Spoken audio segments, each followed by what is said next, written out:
के लाहौर जमान पार्क में बानी पीटीआई की रिहाइशगाह के बाहर पुलिस पर हमले के मुकदमे में अहम पेशरफ सामने आ गई है। मकामी अदालत ने बानी पीटीआई को 30 जुलाई को तलब कर लिया। अदालत ने सेनेटर शिबली फराज के नाकाबिल जमानत वारंट गिरफ्तारी जारी कर दी है।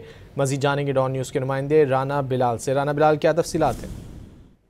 बानी पीटीआई की रिहाइश के बाहर इस्लामाबाद पुलिस पर हमले के मुकदमे में अहम पेशरफ सामने आई है। लाहौर की मुकामी अदालत ने तहरीक इंसाफ के रहनुमा सेनेटर शिबली फराज के नाकाबिले जमानत वारंट गिरफ्तारी जारी कर दिए हैं और अदालत ने शिबली फराज को गिरफ्तार करके 30 जुलाई को अदालत में पेश करने के अहकाम दिए हैं। जबकि मुकामी अदालत ने बानी पीटीआई के जो समन नोटिस हैं वो भी अडयाला जेल हुकाम के नाम जारी कर दिए हैं और 30 जुलाई को बानी पीटीआई को लाहौर की अदालत में पेश करने का हुक्म दिया है।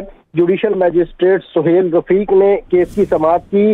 लाहौर के थाना रेस कोर्स पुलिस ने बानी पीटीआई शिबली फराज समेत दीगर के खिलाफ जो है वो कार्य सरकार में मुदाखलत समेत दीगर दफात के तहत यह मुकदमा दर्ज कर रखा है। गुज़िश्ता समाअत पर अदालत की जानिब से शिबली फराज, बानी पीटीआई और दीगर मुलजमों को तलब किया गया था, लेकिन अदालती अहकाम के बावजूद शिबली फराज अदालत में पेश नहीं हुए, जिस पर अदालत ने शिबली फराज के नाकाबिले जमानत वारंट गिरफ्तारी जारी कर दिए हैं और उन्हें आइंदा समाअत पर गिरफ्तार करके पेश करने का हुक्म दिया है। जबकि बानी पीटीआई की तलबी के लिए अडयाला जेल के जो सुप्रीडेंट है उनको समन जारी किया गया है और ये कहा गया है कि 30 जुलाई को बानी पीटीआई की अदालत में लाहौर में हाजिरी को यकीनी बनाया जाए।